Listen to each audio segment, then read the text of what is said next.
Alors, bonjour tout le monde.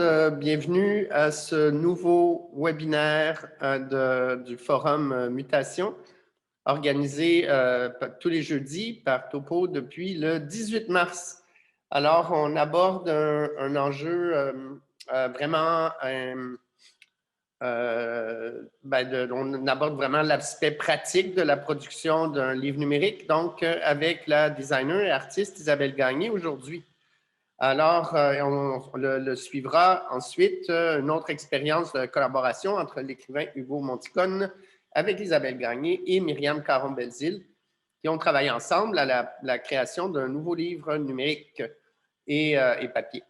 Et j'aimerais remercier le Conseil des arts du Canada qui a appuyé notre initiative pour la mise en place de ce forum et qui compte au total 22 webinaires et qui sera suivi à l'automne d'un salon de l'édition numérique. Alors, on espère se retrouver en personne, tout le monde, pour partager nos plus belles expériences de numérique et en temps réel, sur place, en personne, en prenant un verre de vin. Alors, sans plus tarder, je cède la parole à Isabelle Gagné et merci de votre présence. Je vous mentionnerai que le forum est enregistré pour diffusion ultérieure. Alors, si vous ne souhaitez pas apparaître dans l'image, il faut désactiver votre caméra. Alors, c'est principalement un forum qui s'adresse à un public professionnel. Donc, ce n'est pas un truc qui va être partagé à travers des milliards de personnes. Alors, voilà, merci Isabelle. À vous le tour. Bien, merci beaucoup, Michel. Merci, Topo, pour l'invitation à participer à cette fabuleuse série de webinaires Mutation. Je vais débuter tout de suite en partage d'écran, puis je vais amorcer ma petite conférence sur mon expérience personnelle sur la production et le design graphique de hip-hop et surtout, je vais vous présenter des études de cas. Donc, je vais faire ça tout de suite. Mon share screen, ça ne sera pas long. Ça ici. Donc, normalement, vous avez devant l'écran ma présentation en PDF qui commence par bonjour. Là, je ne vois plus personne, donc je ne sais pas. Attendez, je pense que je vais essayer de retrouver mon... OK, l'écran est là. C'est bon, parfait. Excellent. Bonjour. En fait, moi, je suis Isabelle Gagné, puis je porte deux chapeaux. Généralement, j'ai un chapeau de designer graphique. Donc, je suis graphiste pigiste pour mon compte depuis 2000. Donc, ça fait 21 ans que je pratique le design graphique à partir, pour moi, en distanciel de la maison. Ça ne fait pas grande différence avec la pandémie pour moi au niveau de ma pratique en design graphique. Et depuis ces 21 années-là, j'ai travaillé sur différents projets, qu'on parle de publicité ou d'accompagnement avec des artistes ou des centres d'artistes au niveau de leurs besoins graphiques. Autant que ce soit institutionnel ou commercial. Et puis, à travers ça, donc, j'ai une carrière aussi en art numérique. Donc, je suis une artiste en art numérique. Donc, aujourd'hui, c'est vraiment le chapeau de la designer graphique que je vais porter. Et je vais vraiment vous présenter mon expérience face à la création de hip-hop enrichi dans les dernières années. Donc, allons-y. Donc, c'est ça, en fait, si vous voulez me retrouver un petit peu sur les médias sociaux, vous avez juste à chercher Miss Pixel. C'est un peu plus facile à retrouver avec ça ici, Miss Pixel. Et puis, j'ai aussi mon site d'artiste. Donc, ici, c'est toute ma production en art visuel. Puis ici, c'est ma production en design graphique. Puis évidemment, Cordonnier Mal-Chaussée, mon site web en design graphique n'est vraiment pas à jour. Donc, voilà. Aujourd'hui, on va parler en fait du hip-hop. Et puis, je vais juste faire une petite intro pour ceux peut-être qui sont... je sais qu'il y a des gens parmi les participants qui connaissent très bien le hip-hop. Il y en a peut-être qui connaissent un peu moins ça. Donc, je vais juste faire une petite mise au point au départ. Qu'est-ce qu'un hip-hop? Et puis, après ça, on va enchaîner avec les études de cas. Donc, le hip-hop, en fait, il existe en deux formats. Il existe en hip-hop reformatable. Le hip-hop reformatable, c'est ce qu'on retrouve sur vos liseuses. Donc, c'est ce que vous avez sur les tablettes de lecture qui vous permettent de lire un roman. Et quand vous basculez d'un côté horizontal ou la tablette de lecture à verticale, le texte va s'adapter. Donc, il est possible d'agrandir le texte, c'est possible de changer la couleur du texte, il est possible de venir intervenir sur le design, en fait, du EPUB reformatable. Donc, dans ces cas-là, les EPUB reformatables, c'est vraiment, en fait, c'est vraiment ça son avantage, c'est que la taille du texte, la mise en page change selon le lecteur. Donc, vous pouvez vraiment l'adapter en fonction de vos besoins de lecture. Et donc, généralement, si on a un roman à transformer en EPUB, on va le faire en EPUB reformatable parce que la lecture est beaucoup plus agréable de cette façon-là. Ensuite, il y a le EPUB de mise en page fixe, c'est celui vraiment que j'ai expérimenté moi personnellement, donc ce qu'on appelle le EPUB 3. Donc, le EPUB de mise en page fixe permet en fait de conserver le design et la mise en page que le graphiste a créé en amont.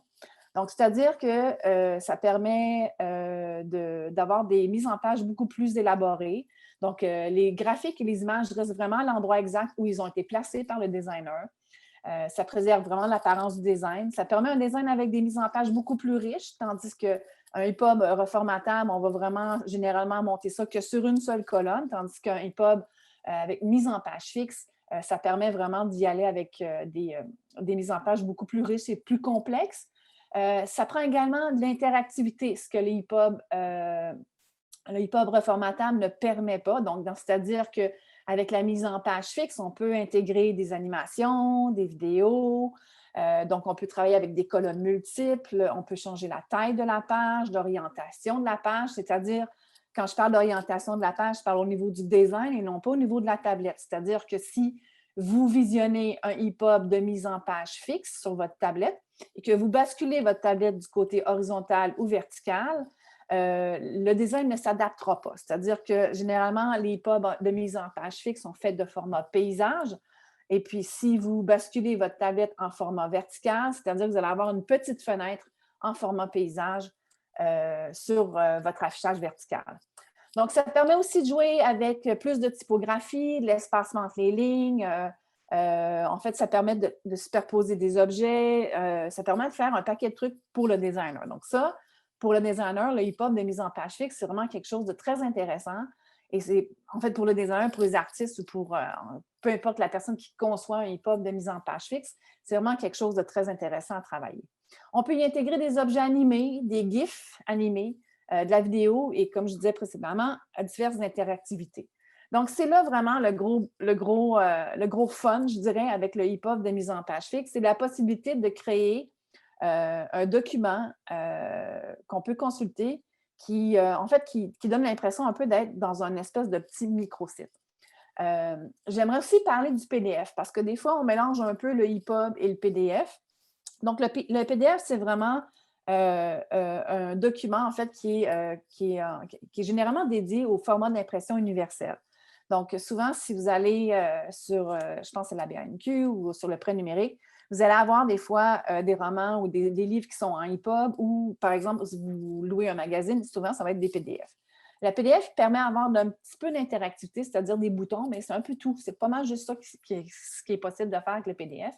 Mais la force du PDF, c'est sa facilité de création et souvent, c'est son poids qui est vraiment très léger. Donc, c'est vraiment un document qui est très mobile, qu'on peut se partager facilement. C'est quelque chose qui voyage très bien.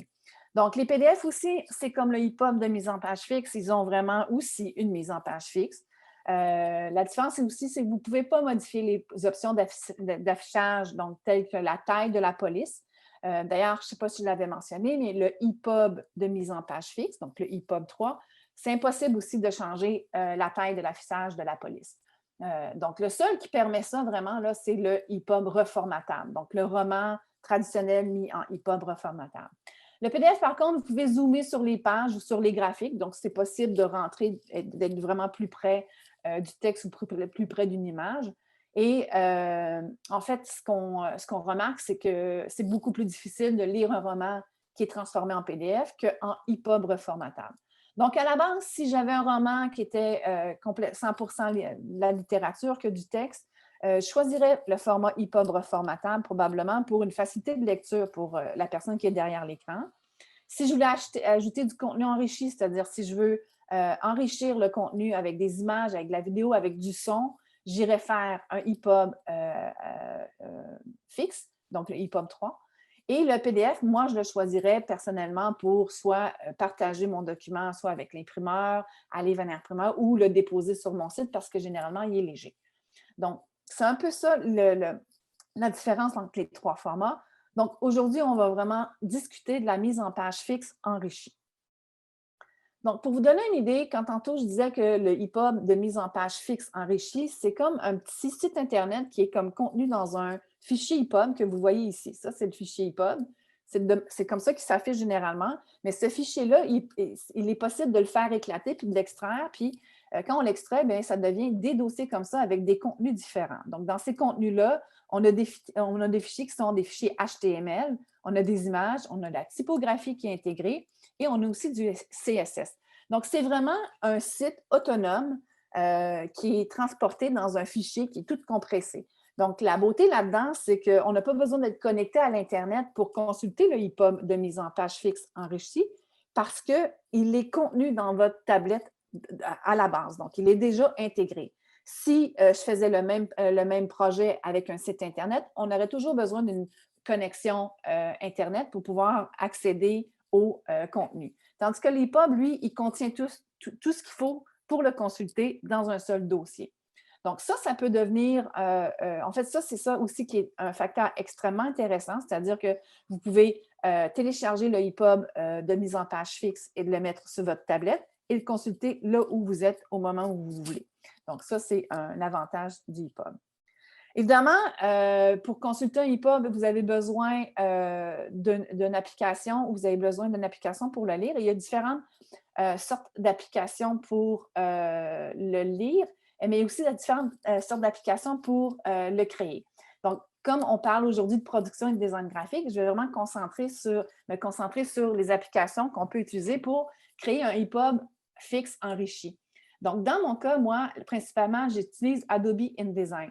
Donc, ce n'est pas un logiciel gratuit, ce n'est pas un logiciel libre, c'est vraiment un logiciel qui coûte quand même assez cher, mais qui, dans mon métier, est un incontournable de l'édition. Donc, évidemment, c'est un logiciel qui est disponible sur Mac et Windows, mais sachez qu'il est possible aussi de créer des EPUB avec Google Doc, donc de eBook Author, qui est le logiciel de base qui est fourni, en fait, qui est fourni par Apple, avec Pages ou Quark Express, et il y a un paquet d'autres aussi logiciels qui sont disponibles sur le web pour créer ce genre de EPUB-là. Évidemment, c'est sûr que moi, avec mon chapeau de designer graphique, avec ce que j'utilise, j'ai vraiment beaucoup plus exploré Adobe InDesign que tous les autres logiciels. Donc, je ne serais pas bien placée pour vous parler des avantages d'utiliser Google Doc versus iBook Author, mais je sais que, bon, c'est possible d'utiliser ces logiciels-là. Dans Adobe InDesign, on a comme une section dans le logiciel qui est interactive, donc qui permet d'ajouter de l'interactivité dans nos documents, ce qui permet d'exporter pour un EPUB. Tantôt, un petit peu plus loin, je vais vous ouvrir Adobe InDesign et je vais vous montrer un peu comment ça s'articule dans ce logiciel-là. Donc, avant d'entrer en fait dans les études de cas que j'ai faites, j'aimerais ça vous montrer aussi un petit peu en fait, j'ai fait beaucoup de recherches quand j'ai créé le EPUB avec Hugo, le EPUB avec Topo.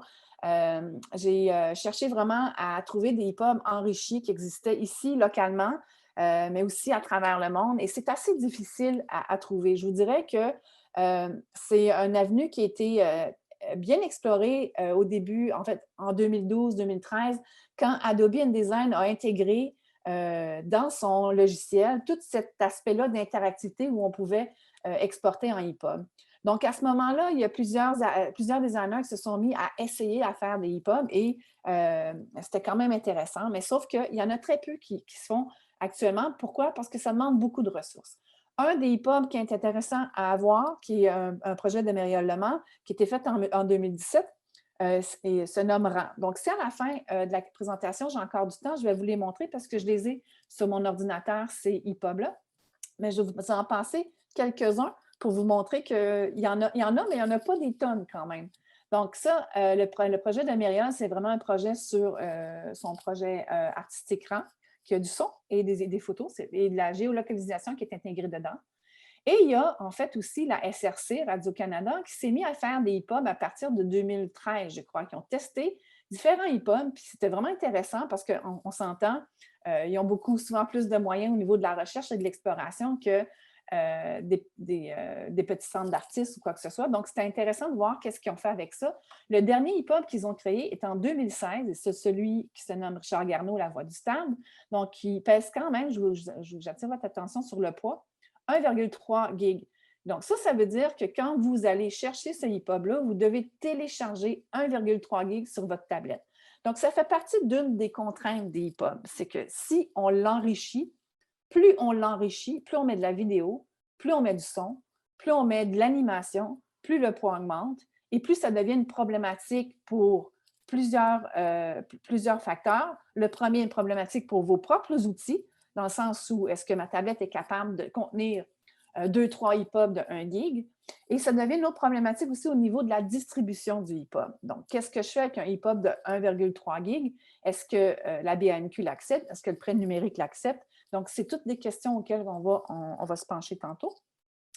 Ils ont fait un hip-hop qui se nomme Charlevoix par-dessus Lindbergh, lui aussi à 1,18 gig.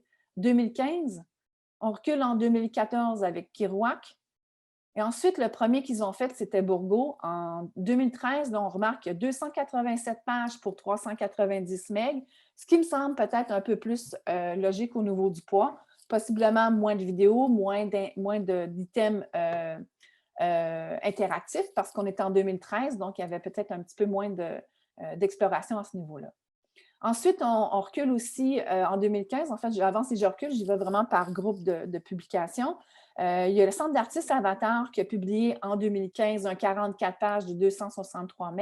C'est le dernier hip-hop qu'ils ont publié, qui s'appelle Nouveaux médias et méthodes pratiques.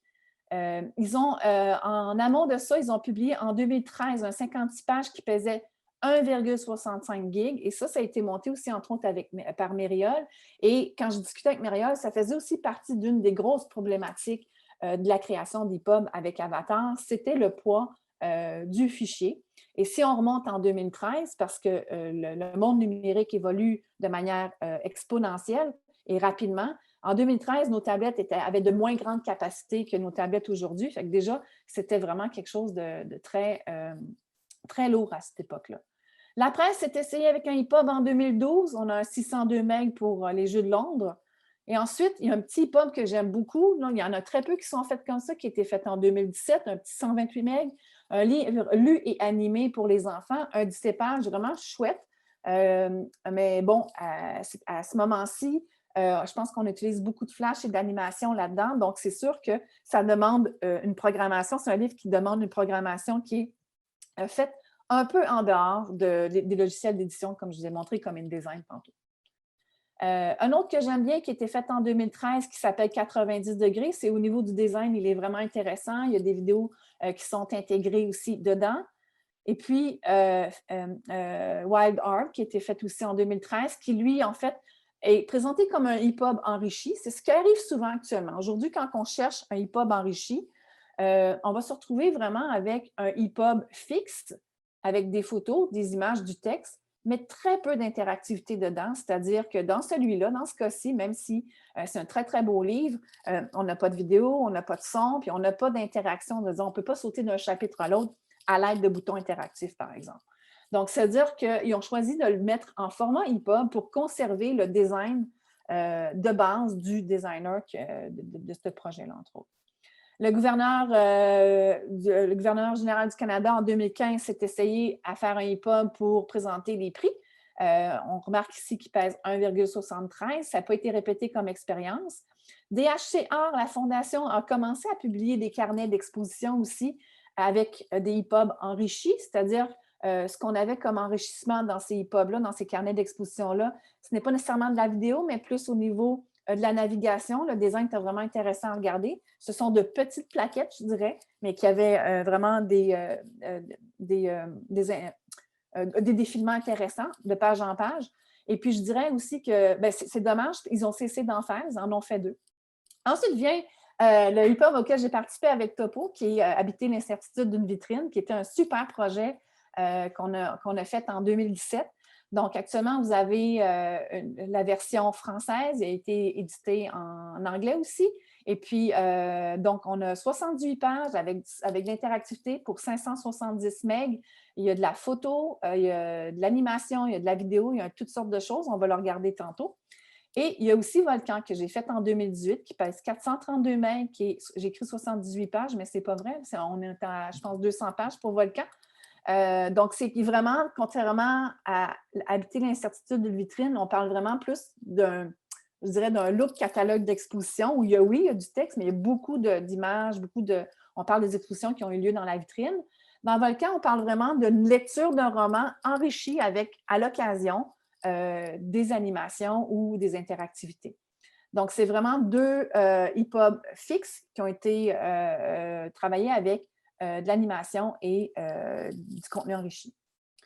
Donc, avant de démarrer et d'aller voir vraiment rentrer dans les projets, il faut toujours se poser quelques questions avant de démarrer un projet de EPUB. Donc, la première question, c'est vraiment quelles sont vos ressources? Est-ce que vous voulez faire seulement un livre numérique enrichi ou en amont de ça, il y a un livre imprimé qui se fait aussi? Si vous créez un livre imprimé et un EPUB, c'est-à-dire qu'il faut, dans ce cas-ci, à peu près doubler vos ressources parce que ce n'est pas parce que le designer graphique va monter un livre qui est destiné à l'imprimerie, à l'impression, que votre EPUB est déjà fait, puis c'est déjà tout canné, puis ça va vous prendre...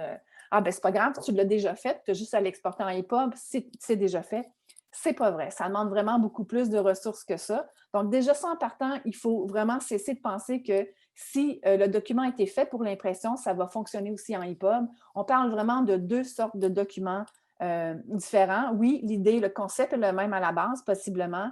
Oui, les textes sont les mêmes, mais il y a vraiment une mise à jour à faire, une retouche à faire quand on travaille le EPUB suite au document qui est destiné à l'impression. Le temps de production et les délais, parce que le temps de production est quand même assez long aussi quand on parle de l'imprimer, mais c'est la même chose avec un EPUB. Donc, la révision, tout ça.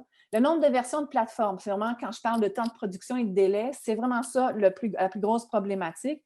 C'est qu'une fois que le EPUB est terminé, enrichi, là, je parle toujours des EPUB fixes enrichis, une fois que c'est terminé, une fois que ça se passe bien, on essaie de téléverser sur les plateformes pour diffuser votre projet. Ben, oups, il y a des erreurs qui arrivent. Oups, il y a une page qui dérape. Il y a des choses qui sont incontrôlables qui arrivent. Donc, des fois, ça demande énormément de débogage, que j'appelle. Donc, ça demande du temps. Donc, il faut prévoir ça au calendrier. Il faut prévoir tout ce temps de débogage-là avant de penser que le EPUB va être prêt à être distribué. Et j'appelle le service à la clientèle. Donc, ce qui est super important, puisqu'on a vraiment vécu aussi beaucoup avec Volcan, c'est la problématique, ce n'était pas nécessairement le fichier numérique ou comment il s'affichait sur la tablette. On avait souvent une problématique de la personne derrière la tablette. Donc, on fait face avec un EPUB à plusieurs lecteurs et lectrices qui ont des appareils qui s'étendent sur peut-être sur 10 années. Donc, il y a des gens qui vont avoir une tablette de génération 1. Il y a des gens qui vont avoir une tablette récente. Il y a des gens qui vont avoir des Android. Il y a des gens qui vont avoir la tablette Fire d'Amazon. Il y a des gens qui vont regarder ça sur leur ordi. Il y a des gens qui vont regarder ça sur leur téléphone. Et tous ces gens-là risquent d'avoir un problème et de vous écrire, de dire, ben moi, ça ne s'affiche pas. Je ne retrouve pas le fichier. Je ne sais pas il est où. Je sais pas. Donc, ça, c'est vraiment à prévoir. C'est quelque chose que je me souviens qui avait beaucoup surpris Hugo, puis probablement qu'il vous en parlera probablement dans la prochaine conférence suivante. Mais ça a été vraiment une problématique où il y a on avait sous-évalué le service à la clientèle, je vais appeler ça comme ça, suite au lancement du fichier EPUB enrichi. Donc, ça, c'est vraiment un point à garder en tête. Ensuite, les plateformes de diffusion, gros point à garder en tête aussi, où désirez-vous publier et distribuer votre EPUB? Ça va avoir une conséquence sur le fichier final. Donc, si vous êtes le seul distributeur de votre EPUB, vous le mettez sur votre site, il peut peser 5 gigs, ce n'est pas un problème. Mais si vous avez envie de le déposer sur Google Book, sur le Bookstore de Apple ou sur le prêt numérique, il y a des contraintes. Il y a des contraintes de poids, donc ça, il faut y penser. C'est-à-dire que souvent, pour le même EPUB enrichi, il va falloir faire 2 versions. Donc, une version qui va être complète et une version qui va être tronquée, c'est-à-dire qu'il va y avoir que le contenu enrichi va probablement être des liens externes. Et aussi, à savoir si vous faites une version qui est compatible que pour Apple, toutes les plateformes Apple, ou les plateformes Android. Donc, ça aussi, donc, on vient de décupler le nombre de fichiers finaux. Donc, contrairement, par exemple, au PDF, vous avez un PDF que vous envoyez à tout plein de monde, puis tout le monde peut l'ouvrir, le PDF. Le EPUB 3, ben, des fois, il y a besoin d'avoir un EPUB 3 qui est destiné à telle plateforme, un EPUB 3 qui est destiné à une autre plateforme et un autre EPUB 3 qui est destiné à tel type de lecteur. Donc, ça, c'est vraiment des choses qu'il faut absolument garder en tête quand on démarre un projet en EPUB, en contenu enrichi. Petits exemples ici des tailles maximales qui sont acceptées par les plateformes. Amazon va accepter des fichiers de 650 MB.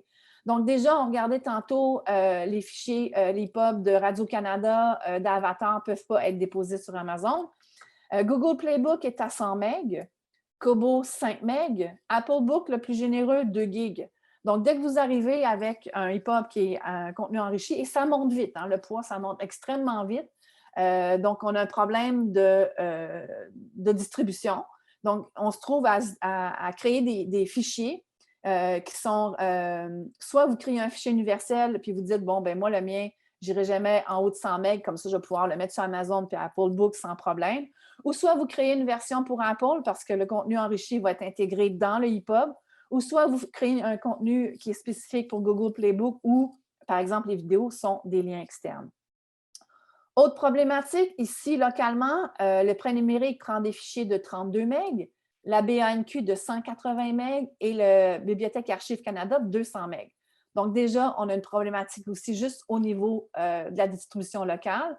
Donc, quand on pense déjà en amont à notre EPUB enrichi, bien, il faut savoir qu'on va avoir si on a envie de le distribuer justement sur le réseau local, bien, il faut garder en tête qu'il y a des contraintes de poids sur ces plateformes-là. Donc, moi, je ne prends pas les chats. Je ne sais pas si je ne regardais pas. Je sais qu'il y a des questions qui sont posées, je ne les prends pas. J'imagine que ça, c'est fait au fur et à mesure? Good, parfait. Excusez-moi, je viens de voir qu'il y avait des notifications, là, puis je ne regarde pas. Je suis partie pour la prospérité. On prendra à la fin, Isabelle. OK, parfait. Il n'y a pas de souci. Excellent, merci. Donc, comme je disais, préparer le projet, qu'est-ce qu'on fait? Donc, il faut choisir un design toujours en pensant au poids final. Donc, si votre projet, c'est de créer un EPUB avec 28 vidéos, je vous le dis tout de suite, c'est une mauvaise idée. Il faut aussi s'assurer qu'on a une police de caractère compatible. Donc, aussi, avoir le bon profil colorimétrique, c'est-à-dire que toutes les EPUB sont en RVB, donc le profil colorimétrique de l'écran. Donc, si vous partez d'un projet qui était imprimé, qui était destiné à être imprimé, à être sur les tablettes dans les librairies, donc déjà, vous avez un projet qui est en 4 couleurs, qui doit être transformé, retransformé en 3 couleurs, donc en RVB, pour pouvoir fonctionner en EPUB. Donc, tantôt, quand je parlais des ressources, comme c'est pas quand même si c'est le même projet, c'est pas le même produit, bien, ça fait partie des contraintes à penser que le designer, le graphiste a à faire ces manipulations-là. La taille des objets aussi. Quand je parle d'objets, je parle d'images, d'illustrations et même de la vidéo, entre autres aussi. Donc, un projet qui est imprimé va essentiellement être à 300 dpi. Pour le EPUB, on va aller dans du 72 dpi, possiblement du 150, c'est encore mieux. Et le format du document. Quand je parle du format du document, c'est-à-dire le format concret, papier, si vous imprimez un catalogue d'exposition qui fait 8 pouces par 8 pouces, il est carré, ce n'est pas un format qui est EPUB-friendly. Donc, on s'entend qu'un EPUB, c'est un fichier numérique qui s'affiche sur les tablettes.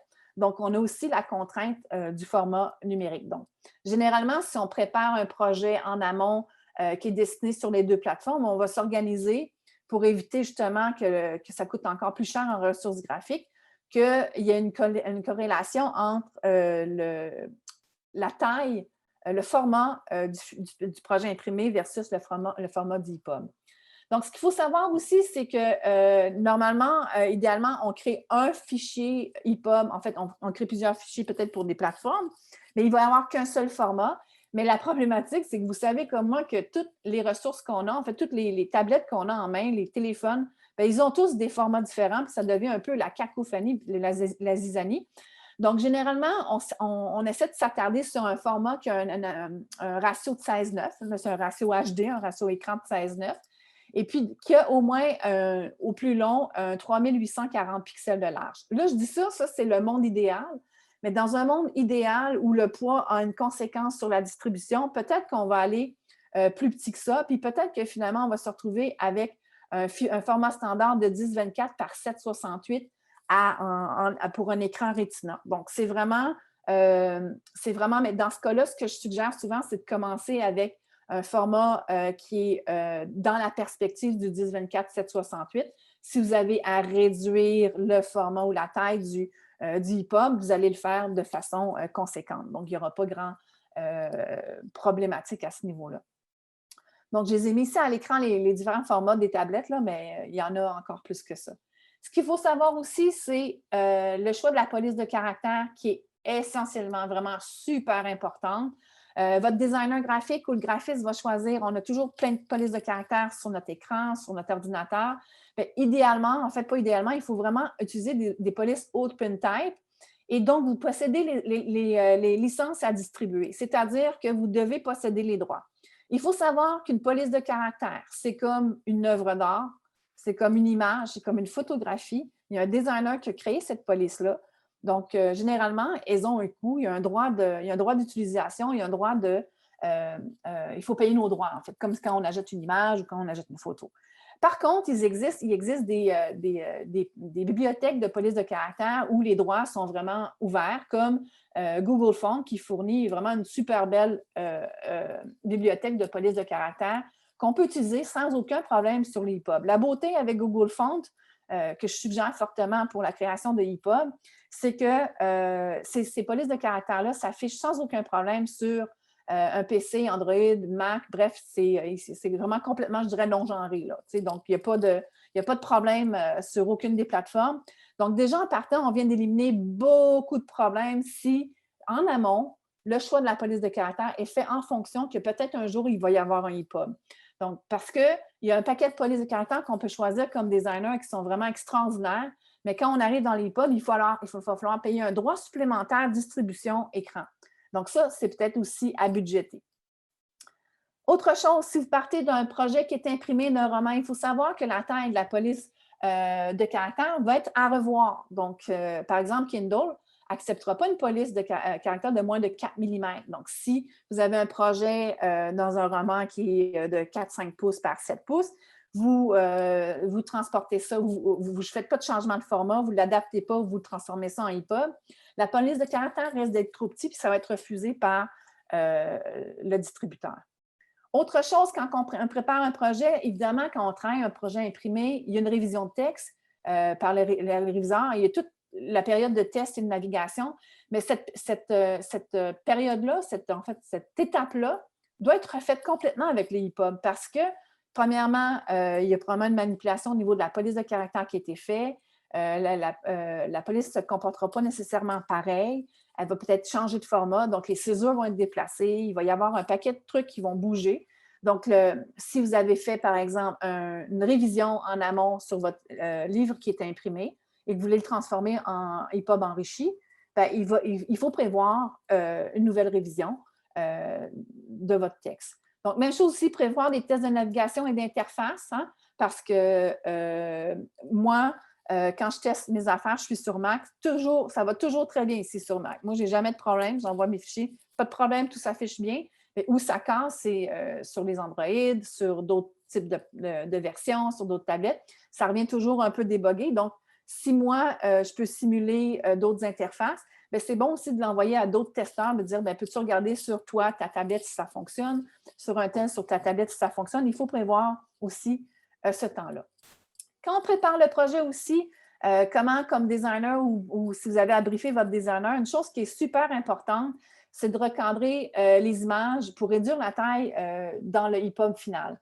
C'est-à-dire que quand on est designer, on va créer, par exemple, une grille de mise en page et puis je vais mettre, par exemple, cette photo de chien-là dans mon design. Et comme on voit, par exemple, ça, c'est mon cadre photo et c'est tout ce qui va apparaître dans mon fichier imprimé ou dans mon fichier final. Sauf que la photo existe en beaucoup plus grand que ça. Je ne sais pas si vous voyez autour, j'ai mis ça en plus pâle pour vous illustrer que, dans le fond, ma boîte photo vient resserrer la tête du chien, mais la photo, elle existe encore au complet dans mon fichier InDesign ou dans peu importe quel fichier si vous venez recadrer de cette façon-là. Donc, le EPUB, au final, lui, il ne tient pas seulement compte de l'image qui est affichée, il prend aussi compte de tout ce qu'il ne voit pas. Donc, c'est-à-dire que si j'intègre une photo comme ça dans mon EPUB, il faut savoir qu'elle va avoir un poids beaucoup plus élevé que si je réouvre ma photo dans Photoshop et je viens la recadrer à son format final qui va être affiché. Donc, toutes ces images-là doivent être reformatées pour le EPUB enrichi afin de réduire le poids. Tout ça dans un esprit de réduction de poids. Donc, il faut savoir que les fichiers acceptés sont les JPEG, les PNG, les GIF aussi animés. Idéalement, un maximum de 10 MB par fichier et une résolution de 96 à 150 dpi, mais on peut aller aussi à 72 dpi. Un autre truc aussi, si vous préparez des vidéos, donc il faut créer 2 options avec votre vidéo, dépendamment de la distribution que vous voulez en faire. C'est-à-dire que le EPUB peut héberger votre vidéo, c'est-à-dire que là, vous venez d'augmenter le poids de votre EPUB.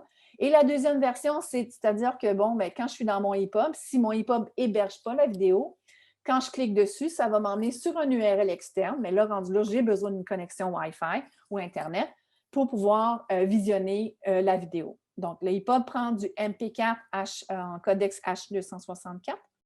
Même chose pour les contenus audio. Le EPUB peut prendre des MP3. Donc, ça aussi, c'est possible de les intégrer. Moins problématique au niveau des fichiers audio, à moins que ça dure 8 heures sur votre EPUB. Généralement, ça pèse beaucoup moins lourd qu'un fichier vidéo.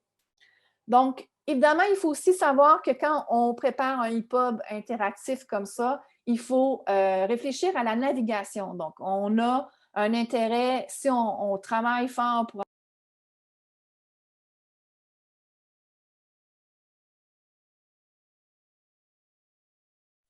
Isabelle, ton micro a été fermé. Juste le réouvrir. OK, est-ce que c'est bon? Un petit peu en arrière. Ouais. Oui, maintenant c'est bon. OK, merci. Je ne sais pas, j'ai peut-être pesé sur un raccourci ou... Peut-être. Donc, quand vous préparez le projet en amont, puis vous voulez faire un EPUB fixe enrichi, ben, on parle d'interactivité. Donc, c'est important de penser aussi à la navigation interactive et non pas juste au défilement horizontal puis qu'on passe d'une page à l'autre comme ça. Donc, dans le cas, par exemple, de Topo, on a créé un ensemble d'icônes pour pouvoir se promener d'un projet à l'autre, puis de revenir rapidement à la table des matières, de passer à la fin. Donc, ça, c'est important aussi de pouvoir naviguer un petit peu comme si on était dans un microsite. C'est important aussi déjà dès le départ, quand on rentre dans l'EPUB, d'indiquer aux gens un peu c'est quoi la gestuelle de navigation. Donc, normalement, aujourd'hui, en 2021, ce sont des gestuels qu'on a acquis, ils sont quasiment rendus innés. En fait, ils sont chez les enfants maintenant. Mais nous, en 2012-2013, on devait les apprendre, là, comment pincher, comment glisser, comment faire éclater le contenu. Donc, généralement, on l'indique aussi au début du EPUB. Donc, ça, c'est intéressant de réfléchir à ça. Même chose, donc ici, c'est vraiment l'exemple de Topo. Donc, on avait expliqué comment balayer, pincer ou écarter l'écran pour avoir accès, par exemple, à la vidéo plein écran. Donc, ces fonctionnalités-là doivent être quand même mentionnées au début pour aider les gens à mieux naviguer dans votre projet. Donc ici, ça, c'est dans le cas de la navigation pour Volcan avec Hugo. Donc, c'est un peu toujours le même principe, mais on avait aussi des petits icônes qui étaient différentes de Topo. Topo, on a créé vraiment des ensembles d'icônes. Bien, on en voit ici, on va les voir tantôt, qui sont vraiment plus particuliers. Par exemple, la différence dans un EPUB, c'est que nous, on est habitués que, par exemple, si on ouvre une fenêtre, maintenant, on clique dessus, puis on clique dessus, elle s'ouvre, elle se ferme. Mais le EPUB n'est pas aussi avancé que le numérique peut l'être aujourd'hui. C'est-à-dire qu'ouvrir et fermer, c'est 2 gestes différents. Donc, ouvrir, on peut créer sur un plus, fermer, il faut aller cliquer sur le X, par exemple. Maintenant, quand on a des applications, on va intuitivement recliquer, remettre le doigt sur la fenêtre et elle va se fermer automatiquement. Le EPUB ne permet pas ça, à moins vraiment de faire venir un programmeur et d'intégrer des lignes de programmation à l'intérieur de votre EPUB. Là, on vient de rajouter encore de l'argent à vos ressources et un montant plus cher pour votre projet. Mais c'est possible aussi de venir, je vais dire, hacker le EPUB dans InDesign avec des lignes de code. C'est possible de faire ça aussi. Mais dans ce cas-ci, vous avez besoin de ressources supplémentaires. Donc, il faut aussi, quand vous préparez votre projet, donc, ce n'est pas de passer nécessairement du produit imprimé au produit en EPUB enrichi. Il faut vraiment, en amont, déterminer les hyperliens dans le texte, c'est-à-dire si vous fournissez le texte au designer, moi, je ne peux pas deviner qu'est-ce qui est quoi, puis c'est quoi les URL ou où on veut aller. Donc, ça, c'est aussi à réfléchir en amont de votre projet. Et créer aussi, en fait, des boutons et des états d'objets. Donc, c'est-à-dire que ça aussi, c'est la job peut-être du designer, mais derrière ça, c'est vraiment, on est en train de monter un projet qui est enrichi, qui est numérique, qui est interactif. Donc, ça ne demande pas juste de dire, bien, quand j'arrive à ce chapitre-là, ça va être juste cette photo-là, mais qu'est-ce qui se passe derrière cette photo-là? Qu'est-ce qu'on fait avec cette photo-là? Est-ce qu'elle s'anime? Comment elle apparaît? Est-ce qu'elle va nous emmener ailleurs? Est-ce que ça devient un gros bouton? Donc, tous les objets qu'on vient d'intégrer dans ce projet, dans un projet d'EPUB, peuvent devenir en fait comment je dirais, des débuts de piste ou des débuts de chemin vers une autre partie du EPUB. Donc, ça aussi, il faut créer ça. Il faut penser à tout ça. Donc, créer des carousels d'images, des diaporamas.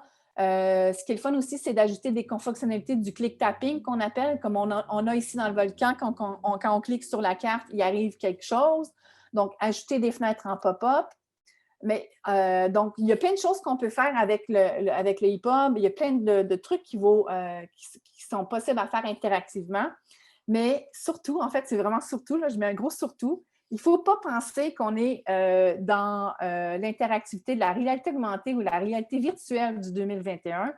Un EPUB fixe enrichi, là, c'est un gros PowerPoint, mais en plus fancy. Moi, c'est le même que je vois ça, c'est le même que je le conçois, parce que la problématique avec le EPUB qu'on a actuellement, parce qu'il y en a une, c'est que ça a été développé beaucoup. En fait, c'est intégré dans les logiciels d'édition en 2012-2013. Il y a eu un gros buzz. Tout le monde a fait des EPUB, vous l'avez vu. La SRC s'est essayée, la presse s'est essayée. Mais là, il y a eu comme, en fait, on est arrivé au format EPUB 3, et là, il y a eu, ça a stagné. On a pu développer ça. On est supposé avoir le EPUB 4, il n'y arrive pas. Donc, on est pris avec des outils d'interaction, d'interactivité qui sont un peu, je dirais, désuètes par rapport à ce qu'on voit aujourd'hui sur le web. Ceci dit, il y a moyen quand même de faire des choses super intéressantes avec le peu de moyens que le EPUB donne. Il suffit d'avoir vraiment un designer créatif comme moi, par exemple. Donc, on va y aller avec le premier cas qui est habiter l'incertitude d'une vitrine de topo, un super beau EPUB de 570 MB. Donc, il a fallu faire 10 versions avant de créer une version sans bug. Donc, quand je vous dis que ça prend des ressources, c'en est. À la fin, on débuguait à la page parce qu'il y a des choses qui étaient buggées et de passer de InDesign à Google Book ou à telle plateforme, on avait des messages d'erreur. Donc, on a fait un EPUB qui était compatible pour Google Book, la BANQ et eBook et il était entièrement conçu dans InDesign. Je vous montre un peu ce que ça donne comme un dossier pour une designer graphique avec un paquet de fichiers EPUB que j'ai débugués. Donc, on voit ici que je suis à la page 11, la page 27, et ça, c'est mon fichier complet de EPUB à la fin. Ça ici, c'est en amont du projet. On a vraiment créé une arborescence parce que ça se crée un peu comme une pensée d'un site Internet. Il faut le voir vraiment comme une arborescence de site Internet. C'est comme ça qu'on l'a vu. Ça, c'est je dirais, le schéma du EPUB avant de le faire. Donc, je vais aller l'ouvrir. Il est juste ici. On va le regarder ensemble. Donc, comme vous voyez, actuellement, dans mon écran, j'ai le EPUB dans un format qui est un format tablette. Moi, mon écran, c'est un écran de 27 pouces. C'est possible pour moi de l'agrandir, mais c'est sûr que c'est possible que je perde la résolution au niveau des images parce que ce n'est pas créé pour être lu sur un écran 26 pouces de iMac. Donc, quand on parlait de Tapliq, ça, c'en est un. Donc, c'est un Tapliq qu'on avait. C'est vraiment des défilements horizontaux. Tous les sous-menus sont cliquables. Donc, c'est tous des boutons qui ont été créés dans InDesign. Et puis, on a des petites interactivités qui arrivent comme ça au niveau de l'entrée de l'information. Et ça, c'est tout le système d'icônes qu'on a créé pour chacun des sous-sections de la table des matières, reflet, arène, présence, passage, etc. Donc, c'est vraiment si je clique sur ça ici, ça va m'emmener à la section reflet et j'ai accès, par exemple, aux œuvres des artistes qui sont créés. Donc, dans ce cas-ci, on a vraiment intégré, il y a le nom de l'artiste, il y a le nom de son œuvre, on arrive sur la vidéo. Donc, dans ce cas-ci, au départ, on voulait avoir une vidéo plein écran qui durait le temps de l'installation. On s'est aperçu que c'était impossible parce qu'on avait une contrainte de poids. Donc, vous entendez, il y a du son. Il y avait une contrainte de poids. Il y avait une contrainte Donc, à cause de ça, il a fallu réduire le format et la qualité des vidéos pour que ce soit intégré directement dans le EPUB. Et il a fallu aussi réduire la taille, donc le format à l'intérieur du EPUB de la vidéo. On a des carousels d'images, donc qui sont disponibles, qu'on peut voir le projet ici. Et on a aussi tout le texte qui était mis en défilement vertical, comme ça, avec les notes en bas de page. Donc, c'est sûr que c'est vraiment des projets intéressants. Aussi, on a l'URL externe vers le nom de l'artiste. Donc, si je retourne à la table des matières, je m'en vais dans Présence, par exemple, on va aller voir Hélène Tremblay. Donc, on est dans un autre univers, mais on a toujours la même grille. Donc, la grille fonctionne toujours pareil. Une fois que la personne est habituée à la navigation et comprend qu'elle s'en va vers des vidéos de 1 minute avec l'artiste. Quand vous le visionnez, la vidéo sur votre tablette, c'est possible de la mettre plein écran. Donc, on a quand même le bouton pour la mettre plein écran. On n'a pas de contrôle pour mettre des beaux boutons super cute comme on voit en vidéo aujourd'hui dans différentes interfaces, mais ça donne quand même des documents qui sont agréables à regarder. Actuellement, vous la voyez embrouillée à mon écran parce que j'ai grossi ça vraiment pour un visionnement sur mon écran 27 pouces, mais les photos ont été faites vraiment et ont été optimisées pour cet écran-là. Donc, c'est vraiment intéressant comment on a approché ce EPUB-là. Il y a eu, là, on vient de voir qu'il y a eu un petit saut des fois, ça arrive des petits bugs comme ça, un petit saut de texte ici. Donc, c'est toujours présenté un peu de la même façon. Si je retourne ici, donc j'ai accès aussi à un sous-menu pour me rendre rapidement soit au texte de l'auteur, de l'artiste ou à sa vidéo ou à ses photos. Je peux retourner à la table des matières et puis je peux en fait me promener à travers ça. J'ai même aussi, dans le sous-menu, il y a la vitrine.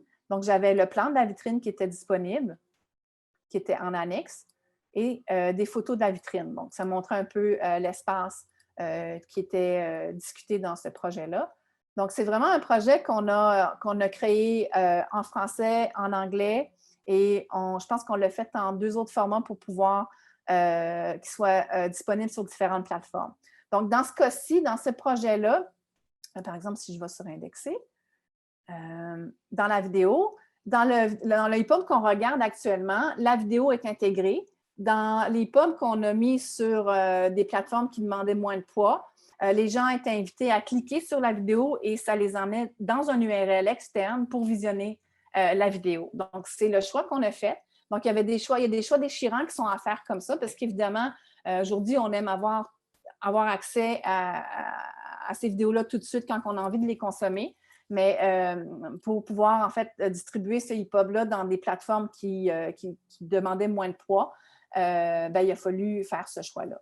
Donc, évidemment, pour le reste, comme vous voyez, c'est assez simple. En fait, la contrainte d'InDesign, c'est que si j'ouvre le EPUB dans InDesign, je vais vous le montrer ici. Il est ici. Attendez, je vais aller faire mon espace de travail comme il faut. Ce ne sera pas très long.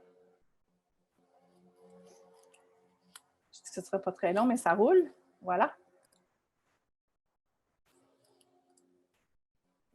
Donc, dans InDesign, on a des espaces de travail. Donc, un espace de travail qui est destiné, j'espère que vous n'entendez pas trop, là, il y a une tondeuse qui vient de partir, évidemment. Bienvenue à Mirabel. Il y a des espaces interactifs qui sont disponibles dans InDesign. Donc, vous voyez que ça demande vraiment beaucoup de ressources, beaucoup de calques. Je vais aller sur une page, par exemple, je vais aller à la page 24, ici. Donc, la page 24 qui ressemble à ça ici et qui est en fait, si je me fie, c'est créé en fait en couches. Actuellement, vous voyez la page 24, mais il y a plein d'éléments interactifs que vous ne voyez pas. Donc, si je pars à l'interactivité de cette page-là, on va regarder ce que ça a l'air. Je peux avoir une prévisualisation. Donc, il faut toujours que le designer puisse aller voir un peu qu'est-ce que c'est. Donc, vous voyez que la page où je travaille n'a rien à voir avec la page au final. Donc, il y a vraiment beaucoup d'étapes, beaucoup de couches dans mon InDesign pour arriver à ce document-là, par exemple. Même chose si je change de page, par exemple, celle-là ici. Je vais aller dans celle-là, par exemple. Donc, les boutons, en fait, c'est assez simpliste comment ça fonctionne. C'est de base toutes les rollovers dans InDesign. J'ai des petits icônes qui m'indiquent que c'est des boutons. Mais il faut savoir que quand on le construit, chaque photo, c'est-à-dire ce groupe, cette photo-là ici, ça ne paraît pas, mais c'est un amoncellement des 5 photos que j'ai en bas ici. Donc, si je clique ici, on voit les 5 photos qui défilent. Elles sont derrière mon fichier InDesign et sont incluses derrière comme si je les avais empilées une feuille par-dessus l'autre. Donc, quand on arrive dans un projet comme ça, puis que c'est un designer qui n'a jamais travaillé l'interactivité, c'est vraiment assez dur à se retrouver parce qu'il faut travailler beaucoup avec les calques, avec les pages et avec les différents niveaux d'information. Mais il faut savoir que c'est possible à faire, mais il faut bien comprendre les outils qu'on a avant de démarrer le projet parce que ça demande quand même une compréhension de l'interactivité de base, je dirais, dans ce type de projet-là. Si je retourne dans ma présentation, on va aller voir Volcan. Volcan, c'est un projet qui a été fait en 2018, qui a 187 pages et qui pèse 432 MB. Dans ce cas-ci, on a eu 16 versions avant une version sans bug. On a encore aussi débugué à la page et on a eu un problème de typographie avec une des choix typographiques qu'on avait fait qui pourtant semblait être correct, mais quand on est arrivé sur une des plateformes Android, la typographie dérapait. Donc, il a fallu faire un second choix typographique pour déboguer cette plateforme-là.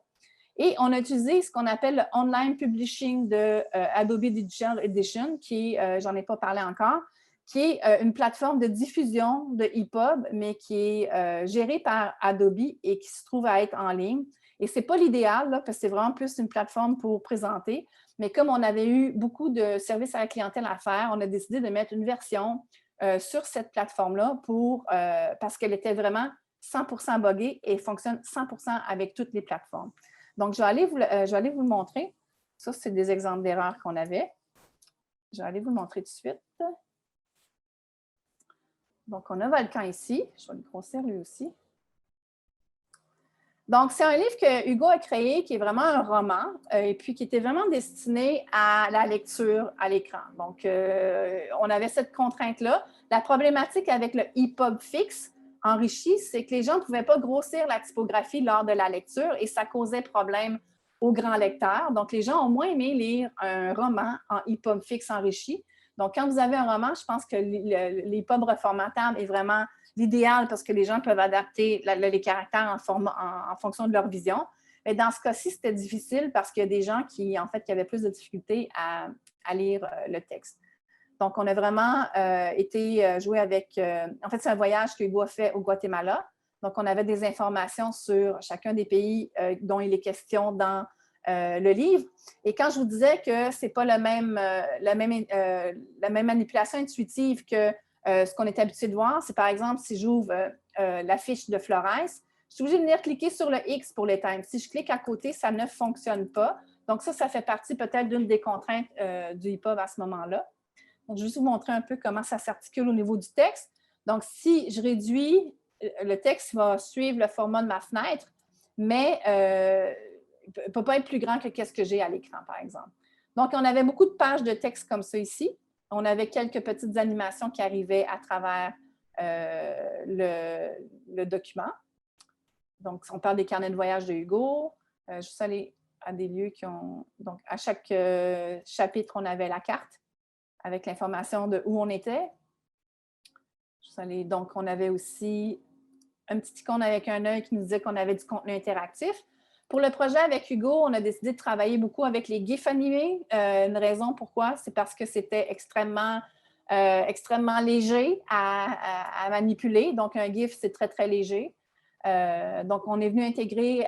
donc, ça, c'est vraiment... On parle vraiment de EPUB enrichi. Vous voyez qu'il y a des petites animations, c'est très léger, mais ça vient vraiment rendre la lecture super intéressante. Peut-être pas pour un roman de 200 pages, mais quand vous pensez à de la navigation ou un catalogue d'exposition ou un projet, c'est possible de faire des trucs comme ça qui sont intéressants de passer d'une page à l'autre. Juste moi, ici, j'en ai un autre. On a un petit GIF animé. Donc, on a vraiment, c'était vraiment un EPUB qui était destiné à la lecture. Dans ce cas-ci, on a intégré les vidéos à même le EPUB, mais c'est des vidéos qui durent 10, 15, 20 secondes, donc c'était très, très court. Donc, il y avait des sous-notes comme ça ici. Donc, vraiment, il y a beaucoup de... Juste aller un petit peu plus loin. Je pense que j'en ai un qui est un petit peu plus celui-là ici. Donc, on avait toujours... ça, c'est des petites animations qui sont faites en typographie qui sont intéressantes pour le graphisme. C'est intéressant aussi pour les gens qui visionnent le EPUB. Il y a quelque chose de... En fait, la personne peut commencer sa lecture, puis à un moment donné, dans la lecture, bien, il se passe possiblement quelque chose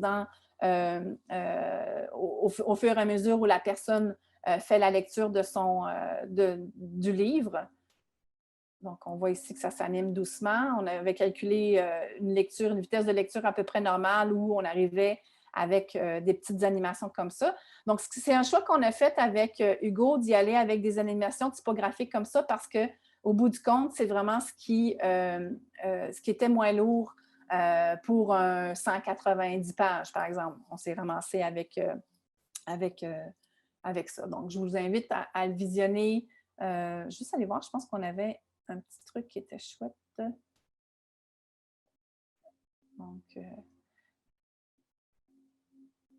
Donc c'est ça, on avait juste allé retrouver une place où on avait du son. Là. Je vais vous montrer comment ça s'articule avec du son. J'espère que vous avez... Oui, c'est ça. Ça, c'est des trucs qui sont le fun quand on est designer à réfléchir. Donc, dans la dynamique de défilement, donc, dans ce cas-ci, on était vraiment dans une dynamique où on pouvait se permettre de créer des pages qui étaient un petit peu plus intéressantes de cette façon-là. Donc, on arrivait dans la lecture, la vidéo, des informations qui étaient plus surlignées comme ça. Donc, ici, on arrive avec du son. Comme là aussi, en fait, le son, il faut cliquer sur la barrette. Donc, c'est vraiment des petits extraits qu'on a mis. Donc, il y en avait un peu partout à travers toutes les pages. Puis, généralement, ça se passait quand même assez bien. Mais comme je vous disais, on a eu vraiment des problématiques au niveau du débogage et surtout du multiplateforme parce que c'est important pour Hugo que son livre soit accessible pour tout le monde. Donc, ça a été vraiment un gros aria pour pouvoir le rendre accessible. On a fait plusieurs versions, donc une pour chacune des plateformes et ultimement, on a créé une version qui s'appelle qui est créée à partir de ce qu'on appelle Adobe Publish Online. Ça, c'est le livre de Hugo dans InDesign. Donc, vous voyez ici le montage graphique de InDesign. Et quand on arrive ici, en fait, on peut extraire le fichier, en fait, l'exporter en format EPUB ou je peux devenir le publier en ce qu'on appelle publication numérique. Donc, c'est possible de faire une publication numérique ici, ce qu'on appelle le Publish Online. C'est Adobe qui va venir mettre le livre numérique tel qu'on l'a vu tantôt, là, qui fonctionne super bien, sur leur page, sur leur site à eux. La problématique avec ça, c'est probablement la plateforme la plus safe pas plus safe, celle qui a moins de bugs pour pouvoir publier des EPUB enrichis. La problématique, c'est que vous avez un URL qui n'est pas, premièrement, qui est ouvert, c'est-à-dire que si la personne a le lien externe, elle est capable de le donner à une autre personne, puis la personne peut le visionner. Donc, ce n'est pas protégé comme si, par exemple, vous déposiez votre livre sur une librairie numérique. Et c'est sur le site d'Adobe, donc ce n'est pas hébergé sur votre propre site à vous. Le document est géré par Adobe. Donc, je ne sais pas qu'est-ce qu'ils vont faire avec ça, mais pour nous, ça a été rapidement une solution qu'on a prise parce qu'on a eu des problématiques avec des personnes qui n'arrivaient pas à lire les EPUB, peu importe le format qu'on envoyait. Donc, rapidement, on leur envoyait ce lien-là, puis ils pouvaient profiter et vivre la lecture pleinement. Et c'était vraiment un lien qui fonctionnait sur tous les téléphones, sur toutes les tablettes et peu importe la génération. Sauf que, bon, c'est un lien Adobe, Publish Online, .machin, un paquet de chiffres, etc., etc. Et comme je vous dis, ce n'est pas quelque chose qu'on peut barrer avec un mot de passe. Donc, c'est vraiment, je dirais, comme un truc qui est moins intéressant, mais qui est à surveiller. Donc, je vais vous parler d'un dernier cas parce que le temps file, puis j'en parlerai encore pendant 40 minutes, tellement qu'il y a des choses à dire. Je suis actuellement en train de travailler sur un projet qui s'appelle Immigréalité, qui n'est pas mon design à moi du tout. C'est un projet de la MRC de la Mathépédia qui m'ont interpellée parce qu'ils ont une problématique. Ils ont un auteur qui s'appelle Nick Michaud. Il manque le O à Nick Michaud ici. Un auteur qui est Nick Michaud qui a créé une BD et ils ont voulu créer un EPUB avec cette BD-là. Donc, ils ont eu un problème avec les 44 pages qui faisaient, je pense, plus de 150 MB. C'est un projet qui était destiné à l'impression. Et là, ils se sont dit, en fait, tiens, on va le mettre en numérique pour le rendre disponible sur par exemple, le pré-numérique, la BMQ, tout ça. Et là, ce qui arrive, c'est que dans ces projets-là, ben, il a fallu tout rééchantillonner les images parce que dans le projet qu'ils avaient, c'était toutes des images qui étaient destinées à l'impression normale, c'est-à-dire au CMYK, donc aux 4 couleurs, aux presses normales. Et puis, il a tout fallu comme réouvrir chacun des fichiers, les transformer en RVB, réduire leur densité, c'est-à-dire au niveau du DPI. Et puis, après ça, essayer de tester, voir si on n'arrivait pas à un point qui était beaucoup plus léger. On a aussi eu une problématique avec la police de caractère. Donc, c'est un projet qui était vraiment réfléchi en fonction de l'impression. Donc, la police de caractère qui a été choisie n'a pas été une police de caractère qui était optimisée pour les EPUB. Donc, actuellement, ce n'est pas un projet qui est encore sorti parce qu'on est encore en train de gérer les problématiques reliées à ce projet-là parce que la typographie cause des problèmes sur certaines plateformes. Et comme je vous disais, moi, quand je suis en train de tester, là, vous voyez tous les tests que je suis en train de faire là-dessus. Actuellement, quand je suis en train de tester, ça fonctionne sur mon écran, ça fonctionne sur ma tablette. Je le renvoie, oups, il y a toujours une place où ça dérape. Et ça fait partie des grands défis des EPUB enrichis, c'est qu'on a un problème de compatibilité souvent si on n'a pas fait en amont les bons choix pour la police de caractère ou les images. Je vais aller juste vous l'ouvrir pour vous le montrer, celui-là aussi, parce que je l'ai ici. Vous donner une idée, je pense que je l'ai mis là, oui, là. Dans ce cas-ci, en fait, c'est ça aussi. La deuxième chose, c'est que c'est un roman graphique fait par l'artiste. L'artiste et l'auteur, c'est lui-même qui l'a monté dans InDesign. Son montage est correct, il a fait ça à son goût, tout va bien. Mais la problématique, c'est vraiment au niveau de la typographie ici qui dérape une fois qu'on est dans un EPUB, dans un lecteur qui est autre que le mien, par exemple, qui est autre que celui de l'environnement Mac. Et l'autre problématique, c'est que ces images-là, ce sont des pages complètes. Donc, c'est des images qui sont extrêmement lourdes. C'est un roman graphique qui a été fait dans un format traditionnel du roman graphique. Je pense qu'on était peut-être en 8x12 autour de ça, ou même peut-être un petit peu plus grand que ça. Donc, ce qui arrive, c'est que le EPUB, lui, il va gérer la double page, ce qu'on appelle les pages vis-à-vis. Donc, on se trouve avec deux grandes images pleines. Donc, c'est plein de pixels, c'est plein de poids, c'est plein de choses à réfléchir. Donc, ce qu'on est en train de faire, c'est de reprendre chacune des images ici, de passer du 300 dpi à 72 dpi, de passer du 4 couleurs au RVB. Et là, je suis en train même de me demander si je ne viendrais pas probablement découper chacune des images pour qu'elles soient encore beaucoup plus petites. Donc, chacun des JPEG qui a été rééchantillonné avec un poids beaucoup plus bas et une compression un petit peu plus grande. Et ça, c'est, je dirais, au désespoir peut-être de l'auteur ou de la personne qui a créé le livre, parce que c'est un roman graphique, ce sont des images, puis lui, ce qui est important pour lui, c'est que ces images soient belles à l'écran. Actuellement, on les voit très belles à l'écran parce qu'on voit la version du EPUB qui pèse beaucoup plus lourd que celle où on est rendu actuellement.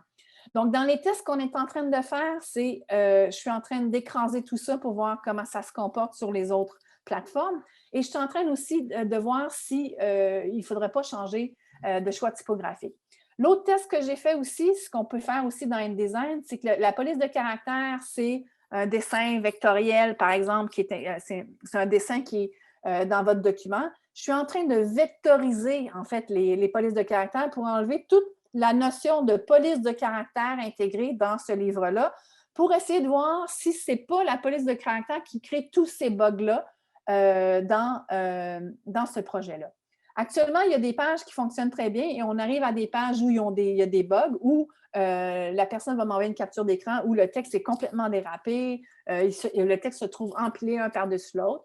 Donc, ce qu'il faut faire dans ce temps-là, c'est de prendre cette page-là, la travailler tout seul et essayer de voir morceau par morceau, il est où le bug. Donc, ça demande, quand je dis au départ, en amont de tout ça, ça demande énormément de ressources. C'est ça qu'il faut penser. Quand vous avez des projets de cet ordre-là, il faut aussi penser qu'il y a beaucoup de ressources on fait beaucoup de temps à investir et à réfléchir, en fait, à prévoir plutôt, de temps à prévoir sur votre projet pour le débogage, à moins que ce soit vraiment juste un livre d'images avec 3-4 phrases, là, mais il va quand même y avoir possiblement du débogage à faire. Là, je vois que le temps file, je n'aurai pas le temps de vous montrer les autres projets qui existent ici au Québec, sauf que, comme je les ai montrés au début, vous allez pouvoir les retrouver facilement. Je vais prendre juste 2 minutes pour vous parler d'une alternative que moi, j'aime beaucoup parce qu'évidemment, j'ai de l'air peut-être négatif par rapport au hip-hop. C'est quelque chose que j'aime beaucoup, mais il existe aussi des alternatives que j'aime beaucoup qui sont en ligne, par exemple, qui, pour moi, sont aussi une forme de lecture numérique enrichie, qui sont peut-être, c'est peut-être ça le hip-hop. Le hip-hop est peut-être rendu comme ça. Je pense, par exemple, à Blanc de Beauté Nordique fait par Radio-Canada, qui est un peu dans le même principe de lecture de hip-hop, où il y a une navigation horizontale ou une navigation verticale, avec le même principe. On a de la vidéo qui démarre. Donc, je ne sais pas si ça va. Ouais, vous entendez. Donc, on est vraiment dans le format tablette. C'est vraiment optimisé pour une lecture à l'écran. Là, je n'irai pas jusqu'au bout, mais vous voyez que c'est possible il va y avoir du texte. Je pense que là où ça va prendre son sens pour le vrai, c'est la partie la plus stressante, c'est quand il y aura une personne que je verrai. Du son. Donc, c'est vraiment intéressant comment ce style de projet-là est présenté. Pour moi, ça serait vraiment le hip-hop. J'ai hâte qu'il puisse devenir de cette manière, de cette façon-là, en fait, si ce serait possible. Un autre que je vais vous montrer, c'est Saving the Butterfly Forest, fait par The New Yorker, qui est aussi pour moi vraiment, c'est quelque chose qui a été fait récemment, là, au mois de février. Qui est, je pense à Hip Hop 4, c'est comme ça que j'aimerais que ce soit articulé pour les prochains. Je vais vous le montrer ici. C'est vraiment fabuleux comme... je vais attendre que ça démarre. Donc, vous voyez, on a une interactivité, donc un court vidéo qui roule en boucle derrière. Et puis là, ben, la navigation se fait aussi au niveau vertical. Je vais y aller, le texte s'enchaîne. Donc, c'est vraiment intéressant comme façon de faire. Tandis que le hip-hop, on est vraiment dans une navigation horizontale. Donc ici, on a de la photo, on a du texte et c'est adaptable. Donc, si ma tablette est plus petite, je suis adaptée. Tout est adapté ici. Le son est fermé. Je vais le remettre. Donc, il y a du son aussi. Donc, c'est vraiment intéressant comme format. C'est des formats qu'on est plus habitué de voir. Les grands journaux en font, le New York Times, on a aussi en produire. Donc, c'est vraiment intéressant cette façon de faire-là. Et pour moi, je ne sais pas si c'est là que le Hip Hop 4 va aller, mais on sent que c'est léger, on sent qu'on peut mettre de l'interactivité. Et au niveau de la navigation, au niveau de la compréhension du document, c'est franchement très intéressant. Donc, c'est sûr qu'il y a des choses comme ça qui se passent, mais il faut être connecté en ligne, contrairement au hip-hop. Donc, voilà, je suis complète pour ma présentation. Je vous remercie de votre patience et s'il y a des questions, je suis prête à les prendre.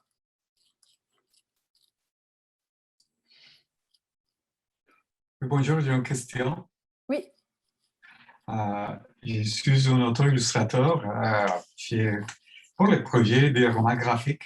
Oui. À votre avis, pour faire des projets semblables à ce que vous venez de montrer, qu'est-ce que c'est l'idéal que l'artiste fournisse à un designer comme vous? Est-ce que c'est mieux qu'il fasse les projets, par exemple, sur Illustrator, Adobe Illustrator, par exemple, pour faciliter le travail du designer et les projets à la fin qui soient moins lourds et plus accessibles, et versatiles dans tous les formats, etc.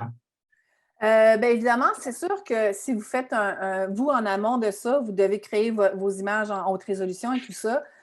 Pour créer un EPUB, au bout du compte, ce n'est pas un fichier vectoriel qu'il va nous falloir, c'est vraiment un fichier JPEG. Des fois, en fait, en impression, on va préférer un fichier TIFF, mais on n'utilise pas le TIFF en publication numérique parce que c'est beaucoup trop lourd.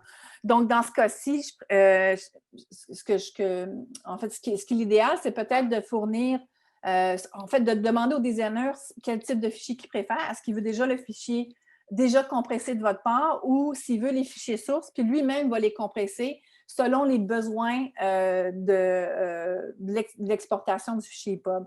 Donc, je pense qu'à l'idéal, c'est vraiment de vous de le créer. En fait, si vous le créez 100% pour un fichier numérique, c'est sûr que déjà en partant, le format, il faut y penser. Il faut créer ça déjà dans un format numérique. Mais si vous avez la possibilité de le publier imprimé et numérique, ben, il faut comprendre que le fichier imprimé doit être réduit au niveau de la compression et au niveau de sa qualité à la fin. Donc, un JPEG, 150 dpi peut-être en RVB, ce serait la bonne chose à produire, à donner. Merci. Est-ce que c'est moi qui prends, est-ce que, Gabrielle, c'est moi qui prends les questions ou il y a comme une... Ah, on peut le faire soit Michel ou toi ou moi. Je vois que Jimmy a une question aussi. Je t'invite à poursuivre avec C'est ta bon, question. Jimmy? Allô. Salut. Merci Isabelle pour ta présentation. T'es pas mal bonne. C'est vraiment. En plus, c'est beau, tu sais. Merci. Dans le fond, je voulais prendre la parole parce que je trouve ça le fun de voir toutes les. Par tout ce que tu as passé, hein, tu sais, toutes les étapes, toutes les découvertes. Mais je voulais amener quelques distinctions parce que le format EPUB, c'est sûr qu'il y a ses limites. Tu sais, il y a un enjeu technologique que tu rencontres, là, mais il n'y a pas que ça. Je trouve qu'aujourd'hui, moi-même, je dis, si c'est possible de ne pas faire de fixe layout, n'en faisons pas. Oui. Tu sais, parce que tu le vois, tu sais, que c'est plus un problème de diffusion, un Ouais. problème de logiciel à la sortie et un problème de logiciel aussi à InDesign, parce que tu as dit que InDesign, le Publish Online sort bien, c'est vrai, c'est adapté, hein? Mais tout ce que tu fais dans InDesign qui ne te permet pas à suffisamment de liberté, comme les projets qu'on a vus HTML5 sur le web, on peut le faire qu'un EPUB. Ouais. Sauf qu'il faut aller dans le code. Il faut aller faut aller dans le code directement plutôt que de continuer à travailler. C'est comme il y a une partie qu'il faut faire dans InDesign. Tout ce qu'on peut faire dans InDesign, ça va bien, mais il faut aller dans le code ensuite. Souvent, même les fixed layouts que nous, on a produits chez C1, C4, on préfère les faire quasiment pas dans InDesign parce que le code est plus propre aussi à la sortie. Exactement. Il y a moins de débogage, il y a moins de choses à déboguer. C'est vraiment comme un site web, tu l'as dit à un moment donné. C'est vraiment comme ce sont toutes des pages web. Fait que le fun est, dans le fond, ça devient du design web carrément. Tu sais. Puis moi aussi, je rêve un jour qu'il va y avoir des applications qui vont pouvoir lire toute la créativité qu'on a, tu sais, tout le potentiel qu'on a. Aujourd'hui, on est loin, là. Ouais. Puis tu as vu, tu sais, 5, non, Kobo, ils prennent plus que 5 MB. Là. Moi, j'ai déjà déposé des fixed layouts plus gros, mais il y avait des problèmes de logiciel. Bref, c'est la merde totale. Ça donne rien de s'obstiner. Ça donne rien de s'obstiner. Si on veut faire un fixed layout, il faut amener notre lectorat sur l'iPad. That's it. C'est juste là que ça se passe. En fait, c'est ça, ça se vend pas. Non, c'est ça, je n'ai pas mentionné ça, mais quand on a terminé le projet avec Hugo, parce qu'on avait vraiment eu beaucoup de bugs, beaucoup de problèmes, puis c'est quand même un beau projet, là, tu sais. Mais après ça, j'ai dit à Hugo, j'ai dit, OK, moi, demain matin, si je refais un EPUB, là, je le fais que pour l'e-book, là, c'est tout, là. C'est juste l'iPad. Je ne touche pas Android. Parce que dès qu'on empile les plateformes, les problèmes s'accumulent, tandis que, ben, en fait, c'est ça. Quand on est destiné juste au iPad avec l'interface avec Apple, il n'y en a plus de problème. Puis c'est là que ça devient beaucoup plus intéressant, sauf que, bon, ben, il y a toujours la problématique où, quand tu es un auteur, ben, tu veux que ton roman soit accessible à tout le monde, tu veux que, quand tu es designer aussi, tu veux peut-être aussi que ta création soit accessible par tout le monde. Ouais. Mais rendu là, c'est ça, c'est au niveau des ressources, comme tu dis, ça devient... Mais je suis assez d'accord avec toi. Il faut faire des choix, c'est ça. Oui, il faut faire des choix éditoriaux. Rendu là, c'est pas... Puis, dans comparaison, par expérience que j'ai vu, c'est que ça ne vend pas suffisamment pour justifier toutes les ressources nécessaires même pour tenir à jour. On ne parle même pas de cet aspect-là. Tu sais, les applications changent. Tout à coup, à chaque nouvelle mise à jour, on sait tout à coup, il y a un nouveau bug qui apparaît qui n'était même pas là avant. Tu sais, des balises HTML comme les espaces fines qui étaient conservés, à un moment donné, on peut interpréter du jour au lendemain. Tu sais, on est en informatique, là. Tu sais, on n'est plus en design graphique. Tu sais. C'est ça. On est en informatique. Merci pour ta présentation. Ça me fait plaisir. Est-ce qu'on a d'autres questions? Et on laisserait. Merci, en fait, Isabelle, d'avoir partagé cette expérience de réalisation. En fait, comme directeur de Topo, je peux vous le dire, le projet de montage du livre numérique Habiter l'incertitude d'une vitrine a été un gros territoire d'exploration très, très, très, très coûteux pour la graphiste, principalement. Ben, en fait, ça a été pour moi, juste faire une parenthèse, Michel, ça a été très formateur aussi. Là, donc, ça a été comme la recherche et exploration. Là, j'ai vu ça comme ça. Puis, c'est rare qu'on a des projets avec une équipe qui nous permet de faire de la recherche et de l'exploration là-dedans. Donc, c'était un choix conscient. Oui, non, c'est le fun, mais c'est aussi, nous, de notre côté, quand il a fallu le distribuer, le diffuser, ben il a fallu faire aussi pas mal de recherche, puis se buter aussi aux contraintes de format. Et même jusqu'au début de la présentation, on voulait vous montrer un peu un extrait en ouverture, parce qu'on aime à l'ouverture des webinaires, on aime montrer un peu des fichiers le temps que les gens arrivent dans la salle virtuelle, bien sûr. Et notre collègue Maxime, qui devait actionner le livre, ben là, il utilise un lecteur de livres numériques sur PC qui interprétait mal le livre le livre qu'on voulait présenter. Là, il y avait des caractères qui embarquaient les uns par-dessus les autres. Il y a des liens qui ne se faisaient pas. Il y a des boutons qui n'étaient pas actifs. Il y avait des problèmes avec la vidéo. C'est toutes sortes de trucs qui sont... c'est très laborieux parce que tout le processus de validation, c'est très, très long. Alors, on a vraiment eu quelqu'un aussi à l'interne ici qui a mené le processus de vérification, Pascal Théorégro, que je salue en passant ici dans la communication virtuelle. Mais ce fut assez coûteux aussi comme expérience. Là, nous, on a à Topo, on a un nouveau projet de livre numérique, mais on souhaite quand même maintenir la question d'un livre numérique, puis on souhaite que ce soit un espèce de package qui comprenne l'ensemble des éléments qu'on souhaite y mettre. Probablement qu'on va avoir une version légère et une version lourde. Mais c'est comme un truc qui est figé dans le temps, inscrit dans un espace avec une date, un ISBN, puis qui est ouvert à la distribution. Fait que ça, c'est une autre question qui a surgi aussi, c'est la question des ISBN, parce que normalement, un livre, en fait, ça prend plusieurs ISBN pour les différents formats, parce que ce n'est pas le même livre. Donc, c'est une réalité qui est aussi à prendre en compte, là. Et l'autre chose aussi, c'est que, moi, avec la première tablette que j'ai utilisée, avec son 16 GB de RAM, ben, je l'ai rempli en le temps de mettre quelques projets un peu expérimentaux, puis la tablette était remplie. Après, qu'est-ce qu'on fait avec ces projets-là si on veut télécharger un autre livre? Un autre livre. On s'ajoute une autre tablette, Michel. Ben oui, mais c'est une pièce, la tablette. ça fait tu sais, je veux dire, c'est des tablettes de qualité. Fait que, c'est comme, ça, c'est une problématique du livre enrichi, là. C'est un truc de luxe, là. Parce qu'on ne peut pas accumuler une bibliothèque de livres numériques enrichis de 1,5 gig. On est limité à un moment donné, mais on ne peut pas avoir 50 tablettes. Puis après, la gestion de ces fichiers-là est difficile. Ça pose quand même beaucoup de problèmes, là. Fait qu'on peut se poser des questions sur le livre numérique lui-même, dans son état là, de livre enrichi. Puis quand on a fait des formations au printemps, où est-ce qu'il y avait, c'est aussi un truc lié avec une plateforme web. Donc, quand on fait export, ben ça s'en va vers le web, vers le livre, mais avec toutes des contraintes de production, des contraintes, des limitations au niveau de l'interaction. Puis ça ne fait pas des livres aussi hot, puis comme des livres applications, là, assez, comme vraiment tripants, qui offrent une expérience d'interaction puis une navigation innovante. Là.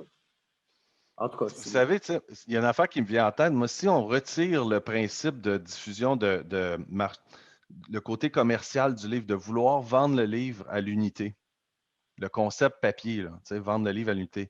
Si on enlève cette contrainte-là, là, avec le livre numérique, là, on n'a plus de problème on n'a plus de problème de modèle, on n'a plus de problème de pérennité. On utilise du HTML5, du JavaScript, du CSS3, on met ça en ligne.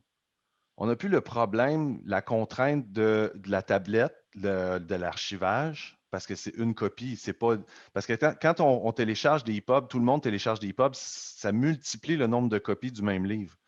Mais si, par exemple, on essaie de voir le livre numérique, de le sortir du cadre du livre papier, puis de le voir, le numérique, comme il devrait être vu, selon moi, c'est flottant, là. C'est dans le temps, oui, c'est inscrit, mais c'est comme tu parlais d'un numéro ISBN, mais c'est vraiment dans un esprit mercantile, on va dire. Le ISBN, c'est un identifiant unique qu'il faut mettre à un livre pour se rappeler que dans les archives, ce livre-là existe.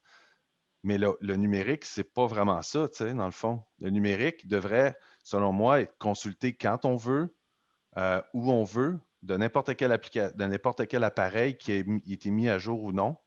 Donc, le fichier, lui, le problème de la portabilité qu'on impose à ce fichier-là, c'est là qu'est le problème, en fait. C'est là qu'on n'arrive pas à trouver des solutions, ni avec les géants, ni avec les producteurs ou les créateurs. Tu sais, c'est la portabilité, c'est le fait de vouloir l'encapsuler dans une chaîne. C'est principalement là le problème, je trouve, du livre numérique. Parce que ça contraint à la fois les créateurs, les vendeurs, tout le monde, dans le fond. Même le lecteur est biaisé là-dedans parce qu'il n'y a pas. Puis là, on est rendu à se questionner pour tourner un peu autour du problème. On devrait faire une version allégée. Je l'ai faite avec les Éditions de l'Homme, un ouvrage superbe avec des extraits vidéo, puis que tu es contraint à tout enlever vidéo après, alors qu'on parle du cinéma, tu sais. C'est comme. Mais c'est absurde, tu sais, mais c'est ça, c'est parce qu'on nivelle vers le bas, tu sais. On, c'est malheureux, là, mais on n'a pas pris la bonne tangente, selon moi. On a voulu rester dans un cadre de marché du livre papier avec un format numérique. Mais en Pour moi, fait, c'est le web. C'est le web, ça devrait revenir vers le web. ouais, excuse-moi, mais est-ce que tu parles ici de streaming, en fait? Ce serait comme le lecteur Oui, achèterait en fait, un droit oui, d'aller chercher le livre en streaming. Désolé, j'ai pas le mot exact. en français. OK. Exactement, parce que même là, dans la dématérialisation, l'expérience utilisateur, à partir du moment où on n'a plus de produits physiques, on n'a plus cet esprit-là de collectionneur, on n'a plus tendance à vouloir se faire une bibliothèque absolument. Tu sais, comme tu disais, Michel, ça cause problème de toute façon. Puis de toute façon, quand on passe par une librairie comme chez Books ou Google, etc., à partir du moment où on n'a plus un pixel puis on passe sur l'iPhone, on perd tous nos produits dématérialisés qu'on avait chez Google. On ne peut plus les consulter parce qu'on est avec iPhone tout à coup. Hein? Fait que tout l'aspect l'espèce de consommation du numérique, cet aspect-là, on n'est plus porté. Puis on le voit de toute façon avec la musique, avec le cinéma, on est abonné à des choses qui sont faites, qui sont consommées en ligne et qui sont finies après. On n'emmagasine pas ça dans une bibliothèque. Puis pourtant, dans le marché du livre actuellement, on a tendance à vouloir faire ça avec le livre numérique. Peut-être qu'on ne prend pas le bon chemin. Mais c'est super intéressant, je trouve, comme point de vue, comme façon de voir au niveau du streaming du livre. Bref, je ne sais pas si ça a déjà été discuté dans les autres forums de mutation, mais je trouve que c'est assez pertinent comme approche. Mais c'est la monétisation qui devient un problème maintenant. C'est là que le vrai problème est là. C'est qu'il faut se questionner comment on fait alors pour que le contenu continue de générer des revenus. Le fait qu'ils soient en ligne, tu sais. C'est que le modèle est différent. C'est ça, tu sais. Avec la musique, on freine beaucoup, avec raison, là aussi. Mais quand tu as un nouveau émergent qui arrive, lui, il est bien content d'être diffusé sa planète au complet avec Spotify, là. Puis ces miettes, il n'y en avait pas de miettes avant lui. C'est juste que la transformation, la mutation, justement, apporte son lot de problèmes qu'il ne faut pas fuir, en fait. Il ne faut pas les fuir, les problèmes. Je pense qu'il faut juste voir où est la masse, qui consomme, comment ils consomment, puis il faut s'adapter à eux pas essayer d'imposer notre façon, notre marché dans un autre modèle, dans un autre secteur. Ça, c'est mes observations depuis que je suis dans ce milieu-là. Mais ça, je ne dis pas que c'est la seule façon de voir les choses, mais disons que, tiens, je vais donner un exemple concret avec les éditions Panda, les livres jeunesse qu'on produit. Je me suis obstiné à suivre le modèle du marché papier puis à vouloir être en librairie. D'ailleurs, la librairie, la bibliothèque, le poids n'est même pas juste ça le problème, c'est au niveau de du DRM qu'on met pour que le livre puisse sortir de ta tablette après 2-3 semaines de prêt. Ça ne s'applique pas sur un fixe layout. Ça ne s'applique pas sur un EPUB fixe. Fait que c'est pas commercialisable, ce format-là. C'est juste pas commercialisable. C'est juste ça. C'est juste une bulle dans l'évolution présentement. Là. Le EPUB, il est pas problématique. Ce sont les. Ben, un peu là, quand même, parce que le standard, il ne suit pas tout à fait la courbe du langage HTML, mais c'est beaucoup plus au niveau de l'encapsulation, de tous les appareils puis toute la structure qu'on veut mettre autour. C'est ça qui est problématique. Ce n'est pas le format. C'est vraiment le fait qu'on veuille le commercialiser de la même façon qu'on commercialise un livre. Puis même les pages, tu disais tout à l'heure, c'est dommage, le EPUB, c'est juste linéaire, gauche-droite, mais non. Ça, c'est l'application qui force à tasser les pages comme ça. Ce n'est pas le EPUB, ça. Tu sais, les pages XHTML, on peut les faire sortir comme on veut. C'est la présentation qui veut ça parce qu'on est dans une transition. On ne veut pas dérouter complètement le monde avec un autre format complètement. On veut rappeler qu'il y a des pages, mais c'est pas ça. C'est un papyrus, le EPUB. C'est pas un codex. C'est tout un flot d'informations comme une page web. Fait que c'est juste. Je pense que dans cette transformation-là, qu'est-ce qu'on vit présentement, toutes les problématiques, on pourrait ne pas se casser la tête avec ça. Moi, j'ai décidé d'arrêter. Moi, je propose aux clients, je dis, ben, c'est qui tu veux toucher? On va essayer de toucher le plus grand monde possible sans nuire à. Ben, tu as un livre graphique, right? OK. Mais tu n'iras pas chercher le public de toute façon. Les gens n'achètent plus les copies papier, les copies numériques.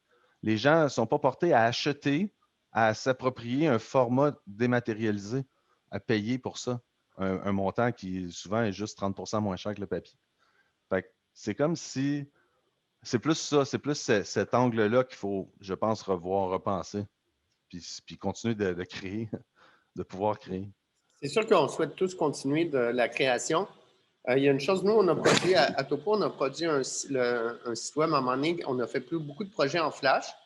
Puis là, vers 2011, je pense, on a fait un projet, on s'est dit, ah ben là, c'est tablette, HTML5, ça. Puis, on a produit le projet web Détour. Là, on programmait en HTML5, mais c'est comme, on laissait tomber même le mouse-over, là. C'est comme, c'était pas programmable.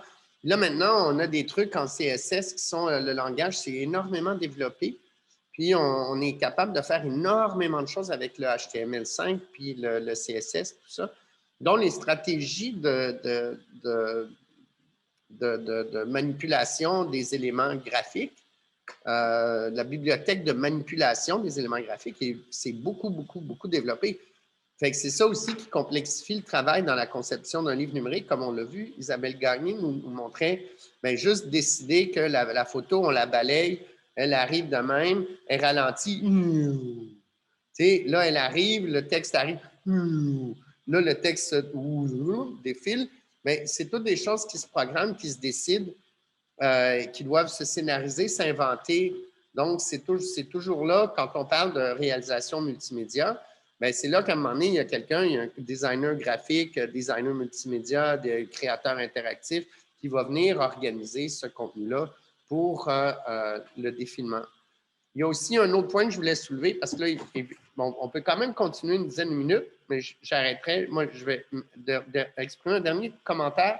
On a l'exemple avec la bande dessinée pour la vallée de la Matapédia.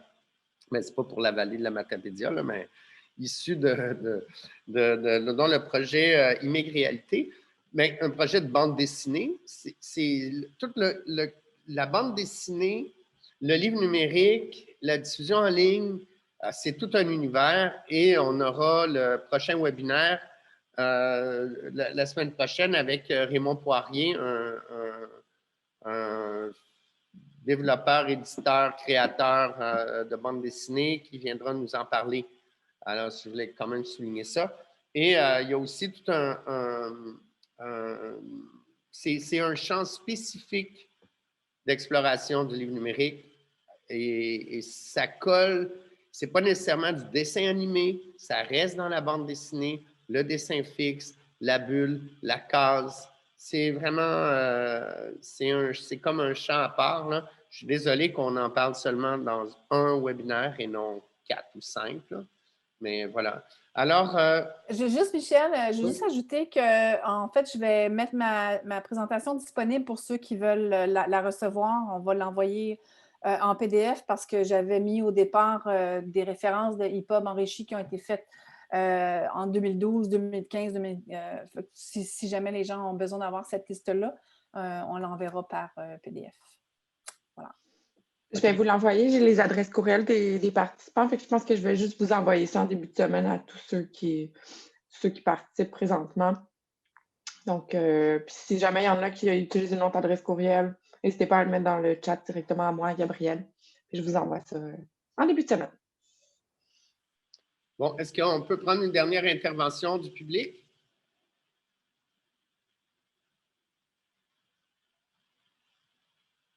Avant la pause et le retour à 15h moins quelques minutes.